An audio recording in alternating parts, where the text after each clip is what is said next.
nombre de la Voz de la Esperanza, nos place darte la bienvenida a estos minutos de estudio de la lección de la escuela sabática. Tu deseo es llenar tu mente y tu alma con el conocimiento de la palabra de Dios, así que oramos para que tu vida sea enriquecida por el poder del Espíritu Santo. Amén. Y sabemos que te unes por diferentes medios, ¿no es cierto? Por audio, televisión, YouTube, tal vez el Facebook, etcétera.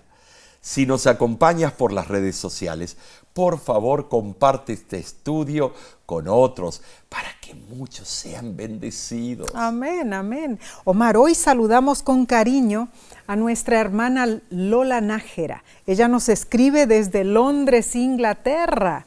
Es así que es una ciudad heterogénea y fascinante, sí ¿no es cierto? Sí. Tiene muchos lugares turísticos, atracciones llamativas y mucha historia también. Claro. Hay tanto que hacer allí que, bueno, es complicado confeccionar una descripción en pocas palabras. Eso es cierto. La hermana Nájera nos dice: estimado pastor y familia en Cristo, gracias por el servicio de la Voz de la Esperanza. Lo escuchaba cuando era niña, ahora que ya soy madre, lo sigo escuchando. Vivo en Londres y les pido oración por mi hija Eleonora. El enemigo me la arrebató. Deseo que Dios le ayude a reencontrar el camino hacia la salvación. Ay, pobrecita mi hermana Nájera. Gracias por la notita que nos ha enviado. Dios le bendiga. Oramos por su hija Eleonora. Pero Omar, ¿por qué no aprovechamos este momento para orar por Eleonora y también por nuestro estudio? Claro. Oremos. Querido Padre Celestial, tú sabes el pedido que tiene esta madre, nuestra hermana Lola, frente a tu trono celestial, de que tú toques el corazón de su hija Eleonora. Así sea. Hazlo, Señor, de acuerdo a tu divina voluntad. También te pedimos que nos dirijas en el estudio de esta lección de escuela sabática. Te lo pedimos todo en Cristo Jesús. Amén. Amén. Amén. Esta semana estudiaremos la lección 7 para el 17 de febrero 2024. Se titula: Tu amor es grande hasta los cielos. ¿En qué clase de Dios creemos? ¿En quién confiamos, la verdad? Como todo en la vida, la respuesta depende de cuánto nos relacionamos con Dios, Nesí. Muy cierto. Si echamos un vistazo a la Biblia, encontraremos ejemplo tras ejemplo de cómo Dios trata con personas como nosotros. Claro. Además, la Biblia registra que las intenciones divinas nunca fallan.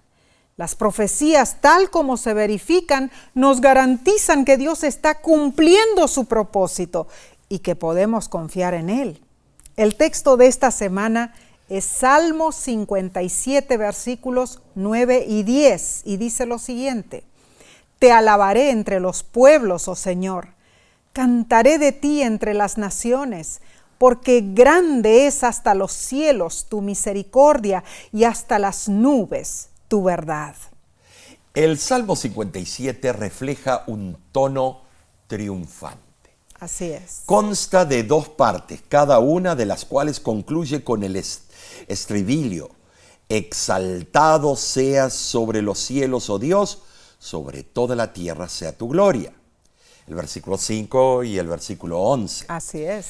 David compuso este hermoso poema en la cueva de Adulam, a unos 13 kilómetros al sur de Belén. ¿Sabes, hermano? Vemos que muchos salmos enaltecen la misericordia divina.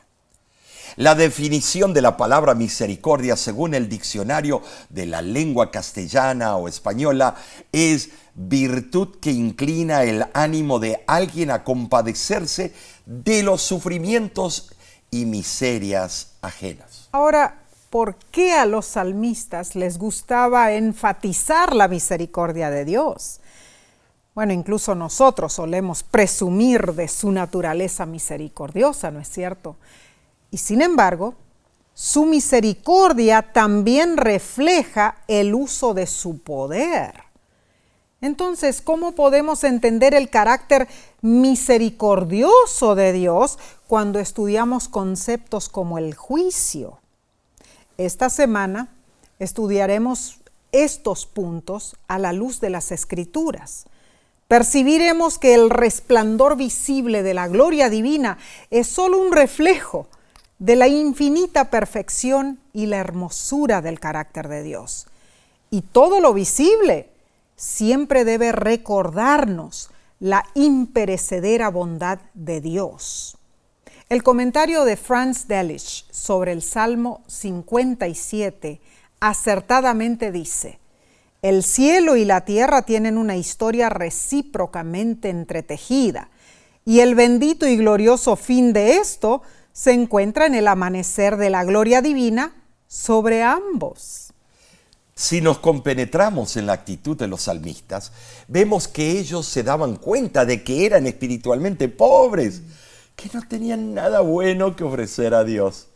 Por ejemplo, el gran rey David consideraba a sus enemigos como víctimas de sus propios planes. Para destruirlos, él los imaginaba cayendo en fosas excavadas en lugares estrechos para capturar animales. Se ideaba a sus enemigos atrapados en las redes tendidas para pájaros. Era bélico.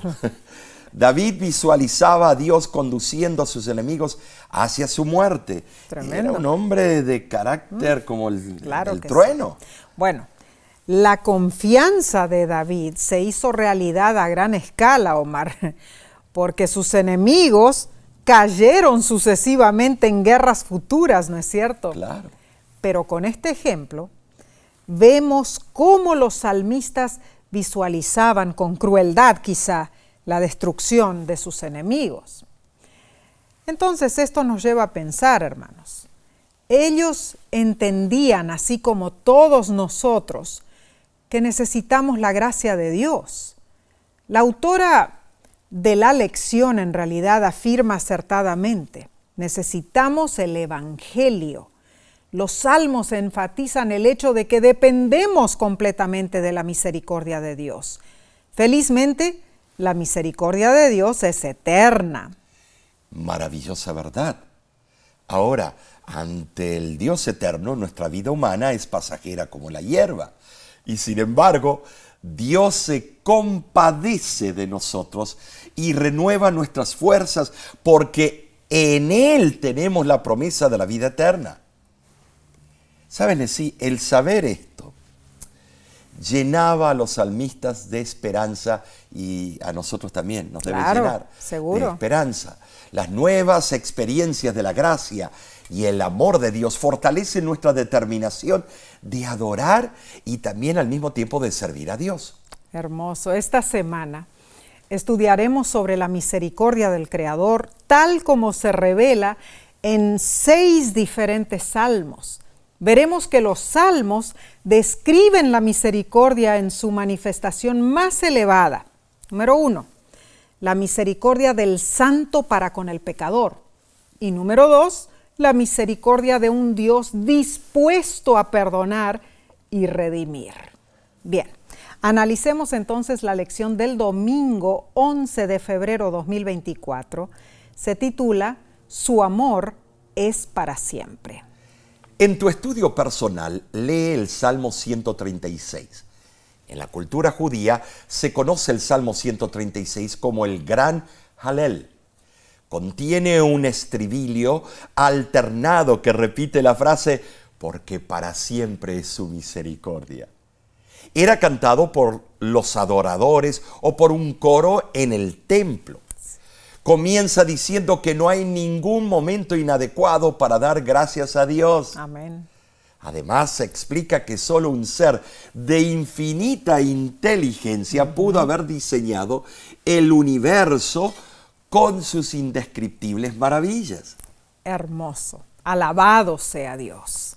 Cuánta sabiduría yace oculta, podríamos decir, en los inmensos secretos del universo creado por Él. Los descubrimientos científicos, históricos y modernos revelan las maravillas de la creación. La naturaleza misma comprueba el propósito divino, incluso los más infinitesimales detalles. Tremendo. Por ejemplo, Omar, Sí. las 24 horas del día se rigen por una cronometría continua y perfecta. Es cierto. Nuestro reloj falla, pero el de Dios no, ¿verdad? No. Y cuando miramos el cielo nocturno, hermanos, Qué hermoso. percibimos la excelencia de las lumbreras. La luna alegra nuestro corazón. Oh, sí. Y aquellas titilantes estrellas parecen, pronunciar mensajes de esperanza, diría yo. Cuán cierto esto. Por eso el Salmo 136 nos convoca a alabar a Dios por su misericordia, Amén. revelada en la creación y en la historia de Israel. Ya vimos el significado de la palabra misericordia en el diccionario de la lengua castellana, la lengua española, pero en el hebreo la palabra original es kesed. Significa amor firme. Transmite la bondad y lealtad de Dios hacia su creación y hacia su pacto en sí. Claro. Honramos el nombre de Dios, su inmenso poder y magnificencia se basan en su amor inquebrantable por nosotros. Amén. Qué hermoso, y ¿no es cierto? amén. Precioso. Los versículos 2 y 3 del Salmo 136 afirman que Jehová es el Dios de los dioses, Señor de señores. La autora de la lección corrobora que este es un modismo hebreo.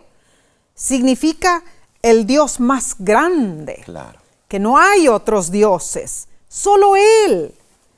Y las maravillas que nadie puede replicar demuestran innegablemente su dominio. Así es. Ahora, hermanos, Dios creó los cielos, la tierra y los cuerpos celestes. Estos son adorados por los paganos, incluso hoy día. Por ejemplo, por mencionar algunos, el panteísmo adora el universo existente. El sabeísmo rinde culto a los astros.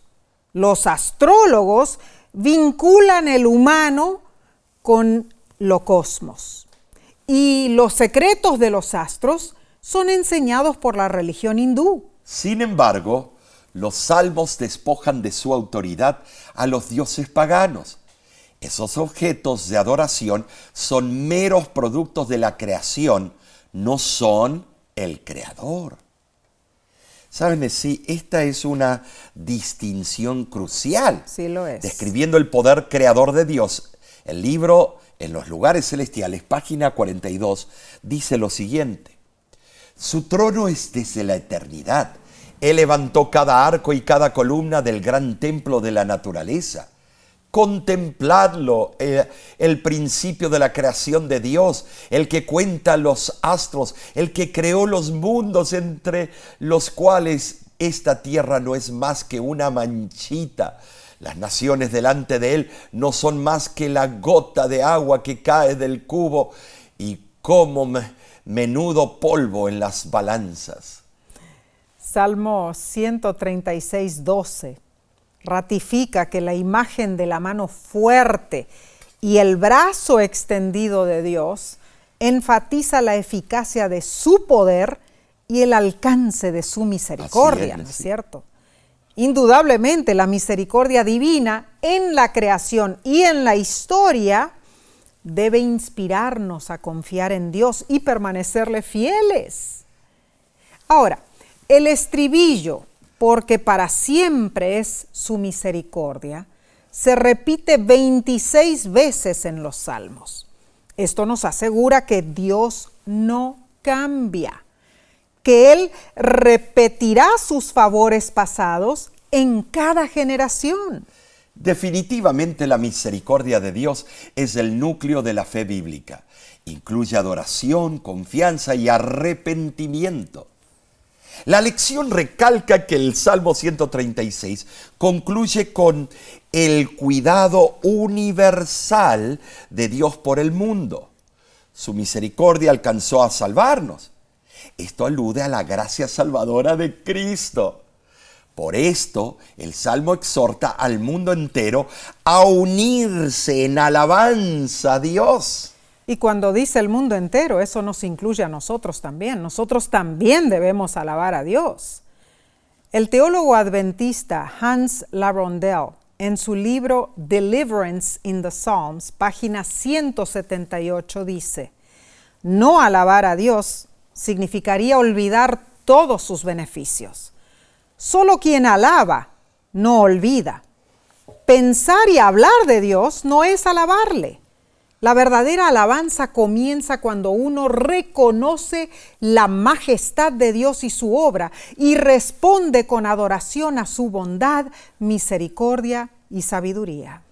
La lección nos pregunta cómo la imagen de Jesús en la cruz, muriendo por nuestros pecados, revela la gran verdad de Dios de que su amor permanece para siempre. De verdad creo firmemente que en el amor de nuestro Salvador Jesús vemos nosotros que constituye nuestra esperanza. ¿Sabes, Nesí? No podemos en lenguaje humano describirlo. No. Elena G. de White, en su libro Exaltad a Jesús, página 242, dice: al permanecer un momento al pie de la cruz, obtenemos un débil concepto de lo que es el amor de Dios. Exploramos el borde de un amor que es inmensurable. Su amor es como un vasto océano sin playa ni fondo.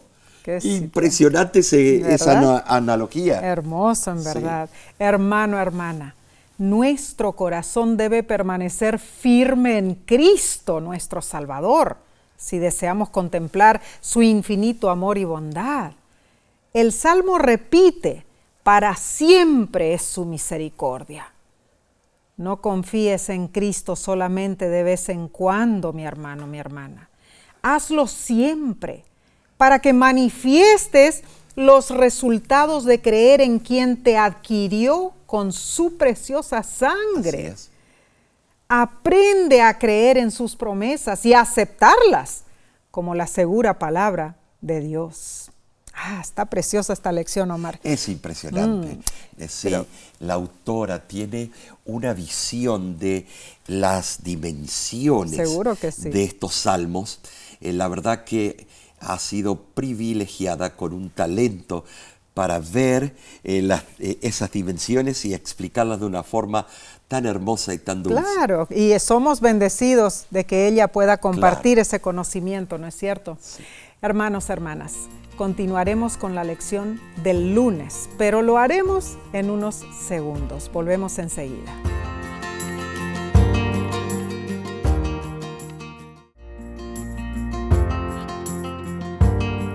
Dinos, ¿estás siendo bendecido, bendecida con este estudio? ¿Reconoces la misericordia de Dios en tu vida? Gracias a Él tenemos salvación.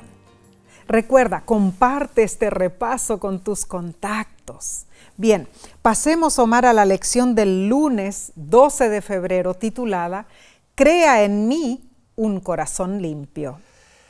Aquí llegamos a una parte predilecta. Es un salmo precioso. Sí lo es. En tu tiempo de estudio personal, lee el Salmo 51. Muchos de nosotros ya lo sabemos de memoria. Los versículos 1 al 3 dicen: ten piedad de mí, oh Dios, conforme a tu misericordia, conforme a la multitud de tus piedades, borra mis rebeliones. Lávame más y más de mi maldad y límpiame de mi pecado, porque yo reconozco mis rebeliones y mi pecado está siempre delante de mí. Este es un salmo penitencial, ¿no es cierto? Sí, él confesando su pecado. David, es cierto, él lo escribió después de cometer su gran falla con Betsabé. En la angustia del remordimiento y la repugnancia de sí mismo. Ahora, patriarcas y profetas página 715, dice lo siguiente: el Salmo 51 es una expresión del arrepentimiento de David. Es un himno sagrado que debía cantarse en las asambleas públicas del pueblo para preservar hasta la última generación el conocimiento de su caída. El rey de Israel relató todo lo concerniente a su pecado, su arrepentimiento y su esperanza de perdón. El Salmo 51 es una oración en procura, yo diría, de perdón y santificación. Amén. De verdad, nació de las fibras más emotivas de él. Acompañan a la petición votos de gratitud por la misericordia divina y promesas para el futuro. ¿Sabes? Quizá ningún otro pasaje del Antiguo Testamento pinte un cuadro tan conmovedor del pecador arrepentido.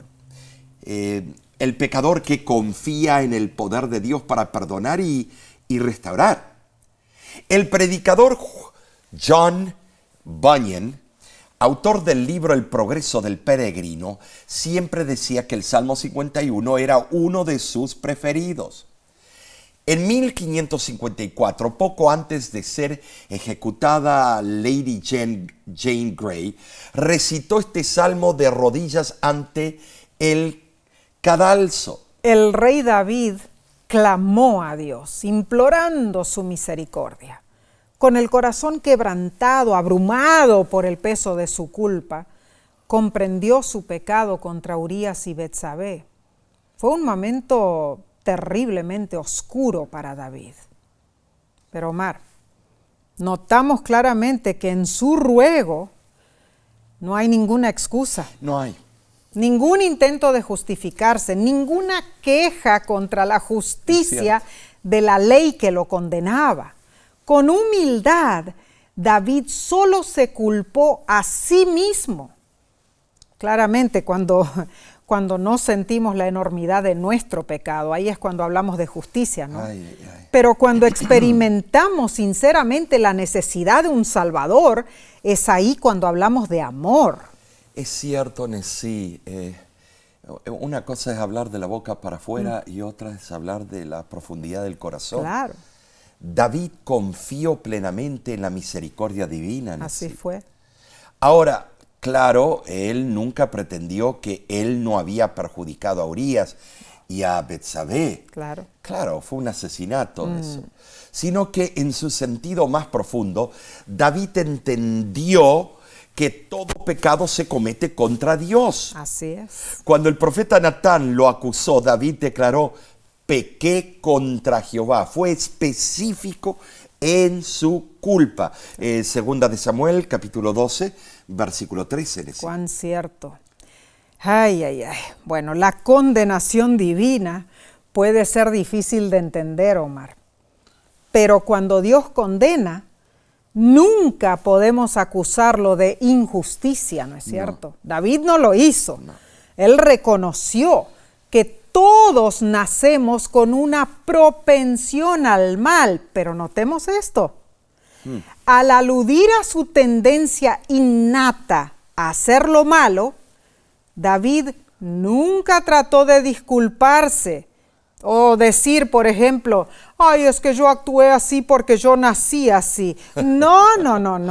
Como dicen muchos hoy en día. No, sí. David explicó su gran necesidad de ¿qué? De la misericordia de Dios. Él reconoció que solo un remedio de sumo poder purificador podría limpiarlo de su impureza.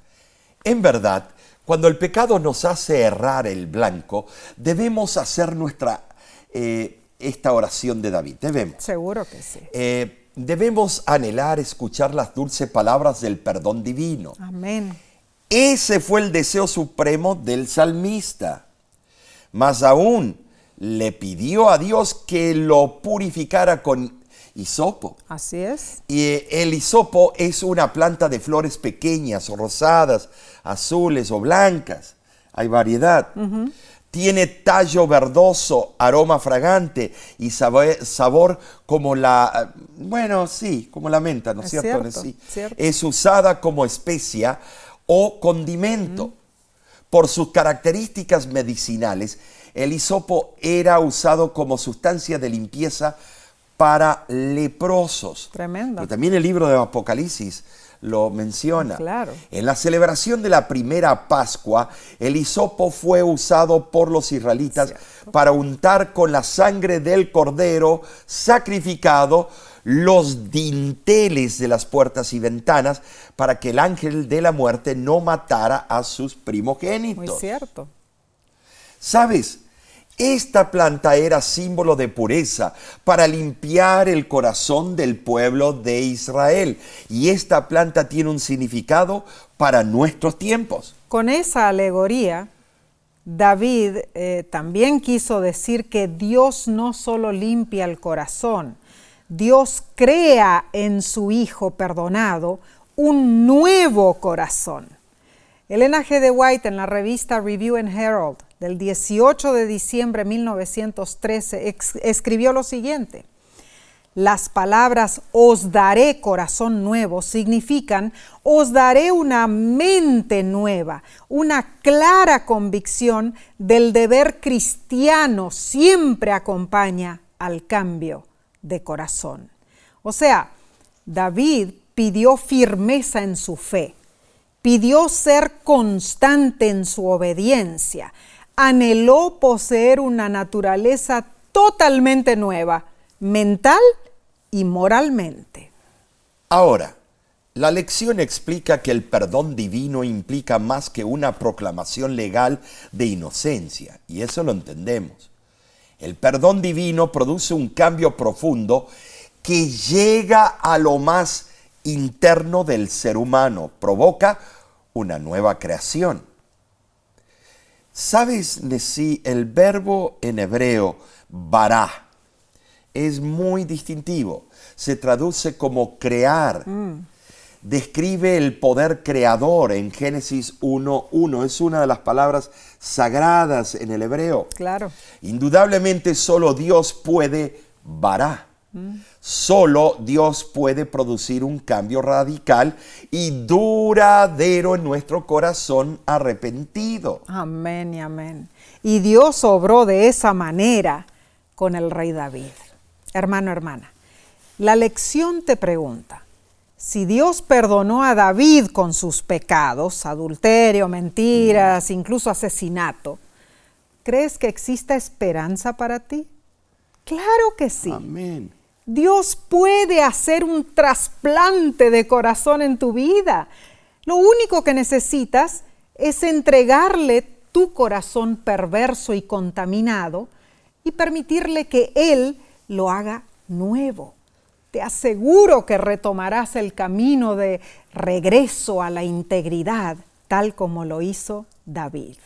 Bien, pasemos a la lección del martes 13 de febrero titulada Señor, si miraras los pecados. Oh, ¿cómo se retratan la gravedad del pecado y la esperanza del pecador en Salmo 130? Es una pregunta tremenda. Te invito a leerlo como tarea. Vas a ver cosas increíbles ahí adentro. El Salmo 130 es la confesión de un pecador desesperado rogando perdón a Dios.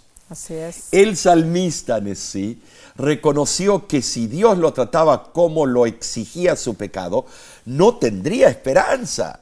Así debemos pensar nosotros también.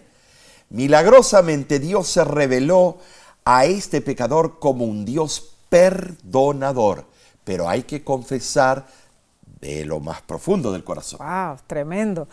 Robert Tuck, en sus homilías, presenta puntos interesantes sobre el Salmo 130. Él dice: cuando estamos desanimados y deprimidos, familiarmente decimos estar en las profundidades.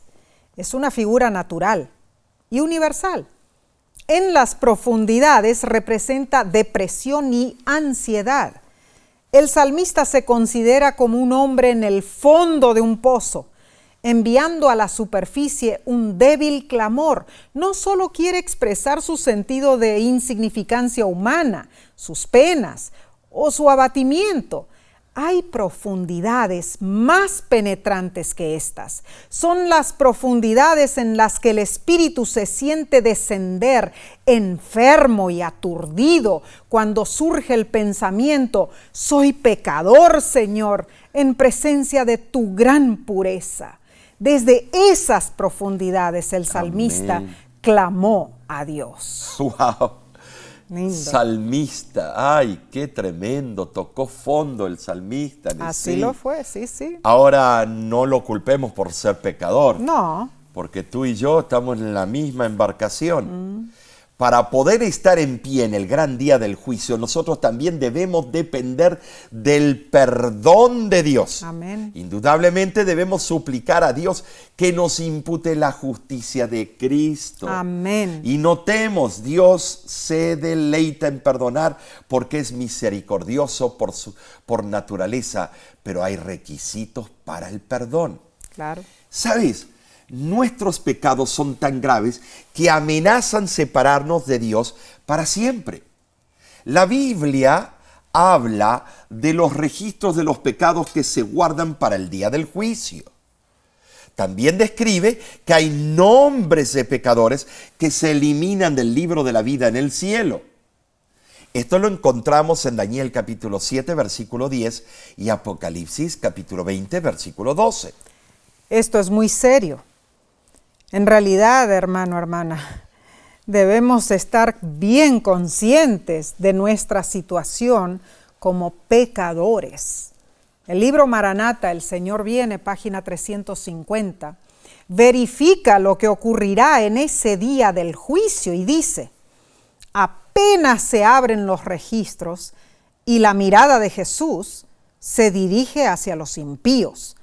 Estos reconocen todos los pecados que cometieron.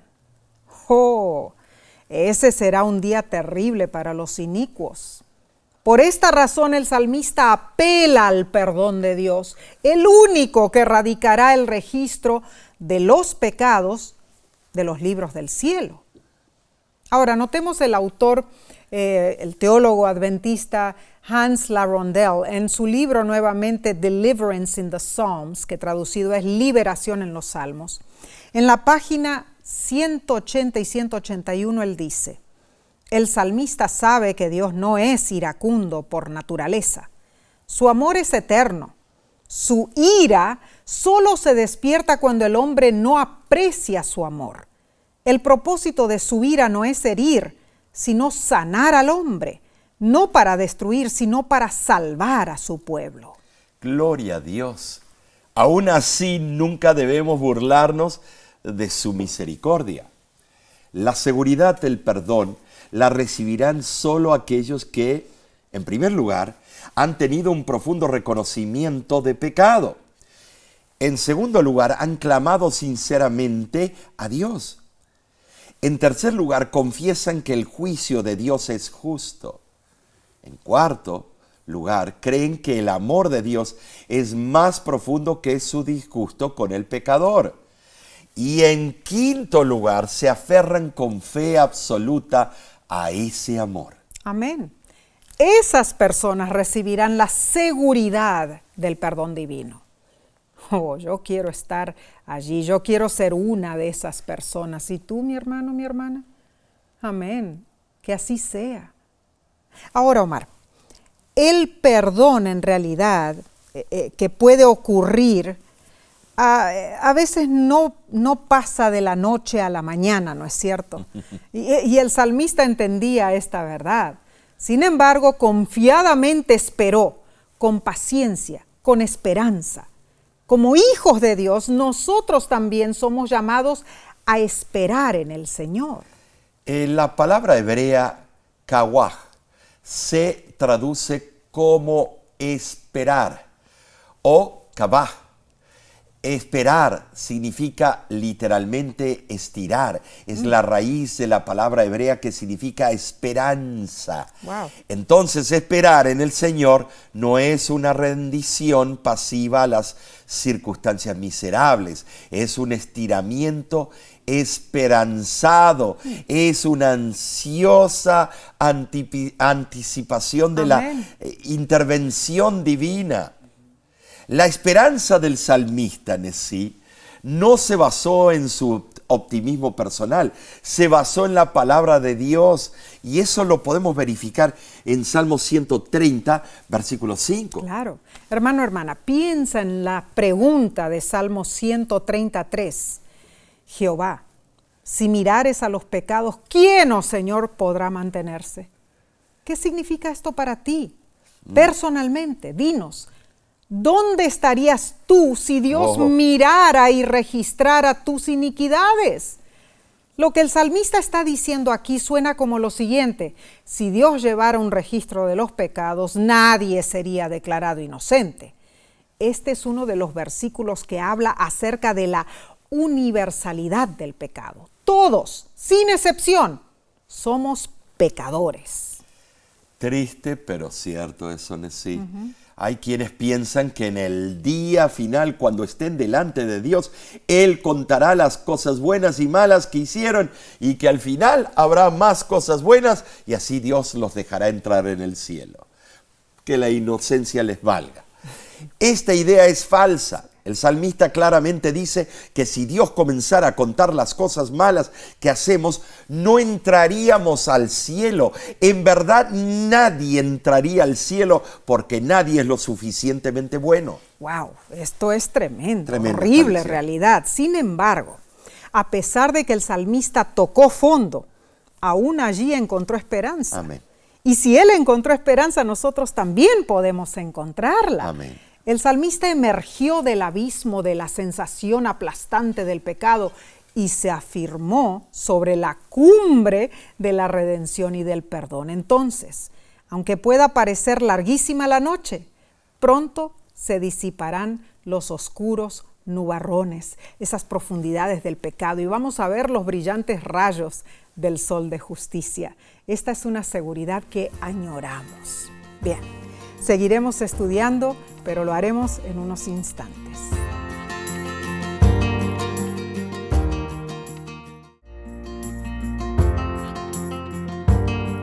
Dios es bueno al regalarnos estos Sí, lo minutos para estudiar su santa palabra. Gracias por acompañarnos.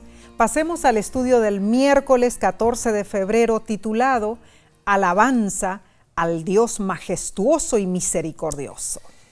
En tu estudio personal, lee y reflexiona en los Salmos 113 y 123. Notarás dos características de Dios: su majestad y su misericordia. El Salmo 113 se recita en las grandes fiestas judías. Durante la Pascua se cantaba estos salmos o este salmo antes y después de la comida. Jesús y sus discípulos lo entonaron antes de dejar el aposento alto en la noche cuando fue entregado en sí. Wow. Ellos cantar, ¿sabe lo que habrá sido escucharlo cantar a Cristo? Tremendo. Y siglos antes, temprano por la mañana hasta la noche, el campamento de Israel entonaba este cántico de alabanza.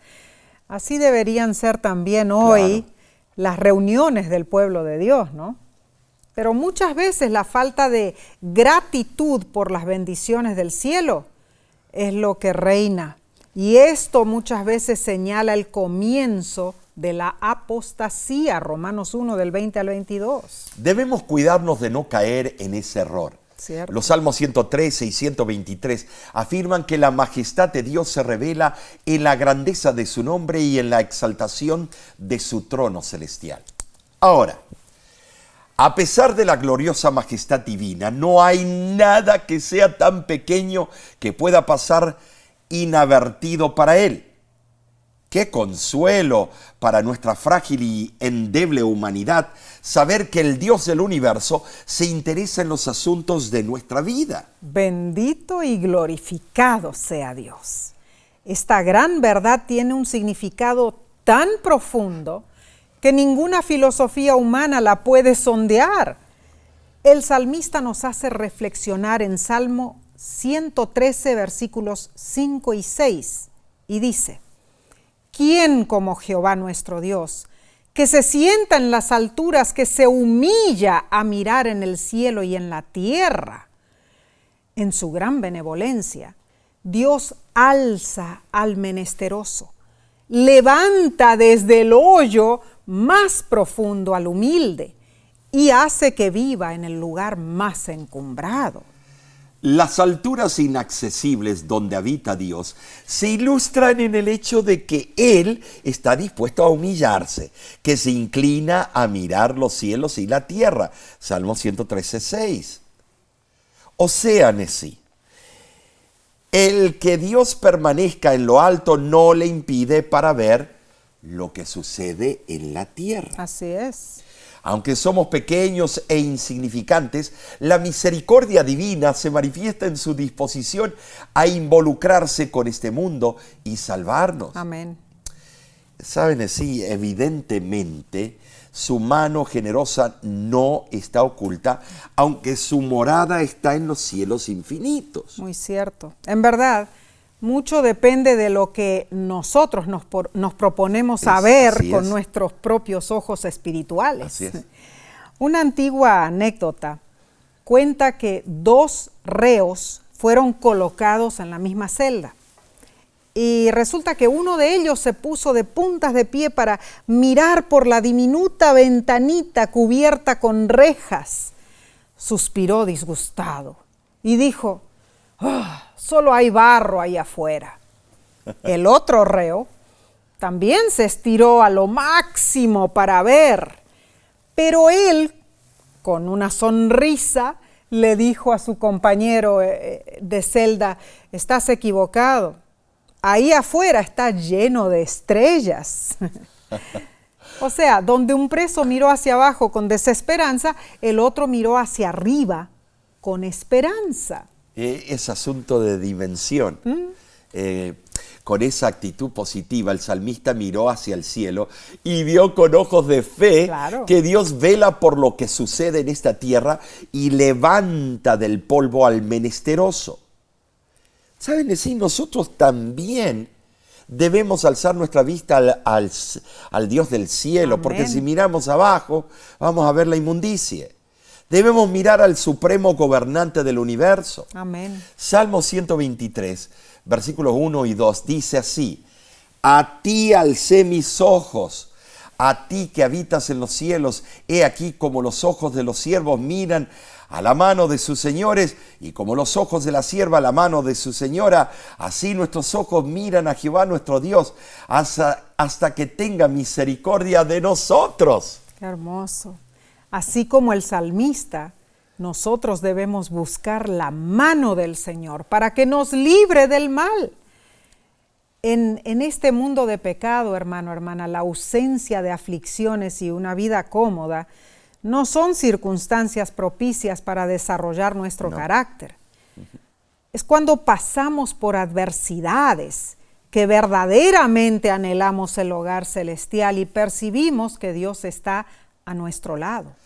Denotemos que la grandeza y el cuidado de Dios, que no se pueden discernir plenamente en su asombrosa trascendencia, se vuelven explícitos en sus obras compasivas por sus hijos que sufren. Así es.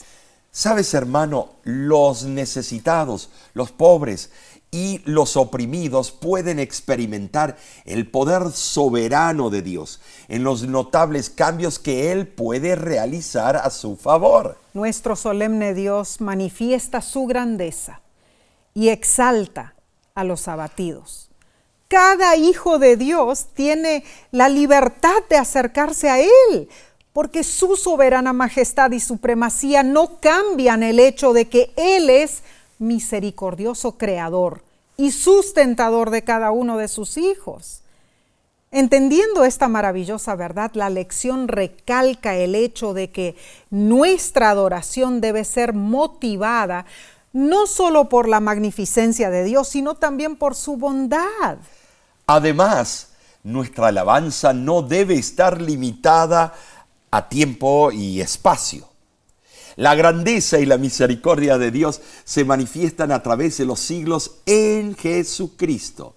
Nuestro Salvador estuvo dispuesto a descender del cielo y ser humillado por la muerte en la cruz para levantar a la humanidad caída. Gracias a Dios por su gran amor. En la cruz tenemos la más grande razón para alabar a Dios por lo que Él ha hecho por nosotros.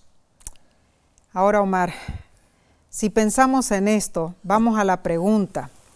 Hermano, hermana, debemos meditar en el sacrificio de Cristo, en lo que Él hizo por ti personalmente, por Así nosotros, es, Omar. claro. ¿De qué te ha salvado Jesús? Piensa en eso detenidamente y alaba su nombre. Que haya regocijo en tu corazón. Dios te ama, hermano, hermana. Así es. Lo ha dado todo por ti para que tengas vida eterna. Amén. Alabado sea Dios. Amén.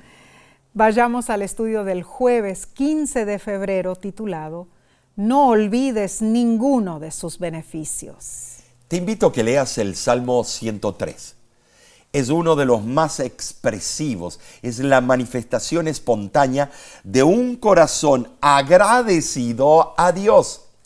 En él, David alabó a Dios por las bendiciones recibidas, versículos 1 al 5. Describió la bondad amorosa de Dios, versículos del 6 al 14. Demostró la dependencia del hombre en la misericordia divina, los versículos 15 al 18. Y finalmente invita a toda la creación a adorar a Dios. Ahí lo encontramos en los versículos 19 al 22. ¿No? Así es.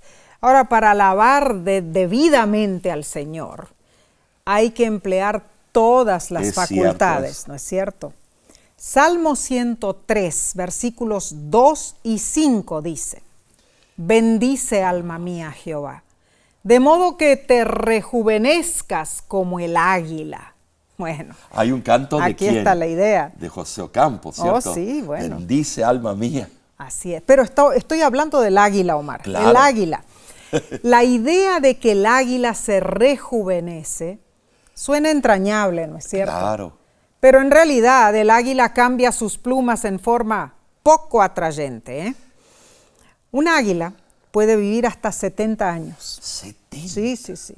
Pero en el ecuador de su vida, o sea, la mitad por ahí, sus uñas se vuelven tan largas que no consigue agarrar la presa para alimentarse.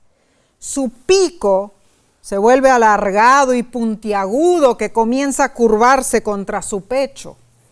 Y sus alas, envejecidas y pesadas por las gruesas plumas, hacen que volar sea una tarea complicada. ¿Qué cosa? Entonces el águila enfrenta el doloroso proceso de renovación que dura cerca de 150 días. Oh, ¿Qué hace el águila? A ver. El águila primeramente se refugia en lo alto de una montaña. Luego comienza a golpear su pico contra la roca hasta que se lo arranca. ¡Ay! Después extirpa sus viejas uñas y espera hasta que el pico y las uñas vuelvan a crecer. Sí. Cuando eso sucede, se desprende de sus viejas plumas. Son 5 meses muy duros para el águila. ¿Cómo no? Pero la renovación le trae un nuevo pico, nuevas uñas y nuevas brillantes plumas. Ah, sí. Qué tremenda está La verdad este que ejemplo. sí. Quizá el salmista se refería al hecho de que el águila vive más que muchas otras aves y mantiene su vigor. Claro. Pero notemos que el pecador perdonado también se ve transformado con la lozanía de la juventud renovada por Dios. En verdad, hermano, hermana, David comenta lo que sucede a los hijos de Dios. Las 6 bendiciones están registradas en los versículos 3 al 5 del Salmo 103. Dios perdona, sana, rescata, corona, sacia y rejuvenece. Y algo más, Dios conoce nuestra condición y se acuerda de que somos polvo. Y a causa de la maravillosa bondad divina, el salmista exhorta a toda la creación animada e inanimada a que se una al coro de gratitud y bendiga al Señor. El salmista no solo desea que Dios se regocije en su creación, sino que desea cantar alabanzas a su Creador mientras vive.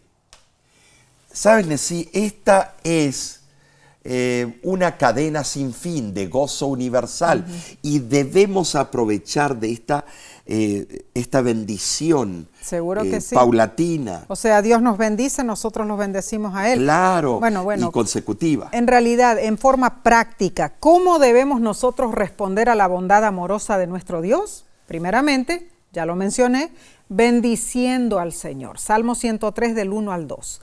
La bendición es un acto de otorgar beneficios materiales y espirituales a alguien. Quizá preguntes, pero Dios es la fuente de todas las bendiciones. ¿Cómo podemos nosotros bendecir a Dios? Bueno, si Dios nos bendice, confiriéndonos el bien, nosotros bendecimos a Dios alabando el bien que hay en Él.